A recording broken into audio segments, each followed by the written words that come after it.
Hi, my name is Jessica Bordes, and I am currently a senior in UNT's Drawing and Painting program, set to graduate in the spring of 2020. In this presentation, I will be discussing the major themes present in my body of work, as well as my process and how I will be moving forward as an artist. My work is largely centered around domestic spaces, family, and memory. In my paintings, I work to address how the complexity of family relationships imprints itself onto the spaces that the people in those relationships fill. A lot can be said about the spaces that people inhabit, and over time, these spaces can't help but be loaded with the emotional baggage of the memories that took place there. While this goes equally for both good and bad memories, the two often coexist, and while each person's experience with this is specific to their situation, the balancing act of family seems to be universal. Using my memory of familiar home spaces and my personal feelings about the relationships that belong to them, I try to create pieces rich with emotional ambiguity, contrasted with the comfortable nostalgia of home. Much of my current work has particularized on kitchens as key domestic spaces. The kitchen is often a symbol of familial togetherness, both through the sharing of food and because of its status as a communal fixture in the home. Because of this, it becomes an ideal vessel for contrasting ideas of safety and love with visual elements that imply the aspects of family that complicate those ideas.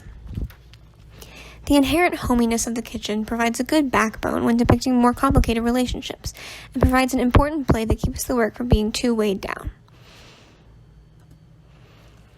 In particular, I rely on partial abstraction and loose, intuitive mark-making to emphasize a sense of ambiguity of emotion. I also use color choice that is arbitrary to the space, rather than true to life, in order to reiterate feelings such as familiarity, nostalgia, disconnection, and discomfort. I largely work back and forth between using reference photos when I have them and relying on my memory to construct these spaces. In doing so, I am able to fully immerse myself in my own emotional biases of a room. The goal is never to capture a room to its exactness, so much as it is to capture the feeling of the relationship I have to said room. My recent work has begun to differ from spaces that I already associate with emotional complexity to spaces that I specifically have mostly negative relationships with. In these, the work has become even more of a reclamation of these spaces than the previous work has been. Painting them has made them in some ways mine, despite that the actual spaces are largely ones that leave me feeling at a loss for control. Moving forward, I am also beginning to analyze the intricacies of the corners and objects within these spaces, and examining how they relate to the relationships represented in the paintings.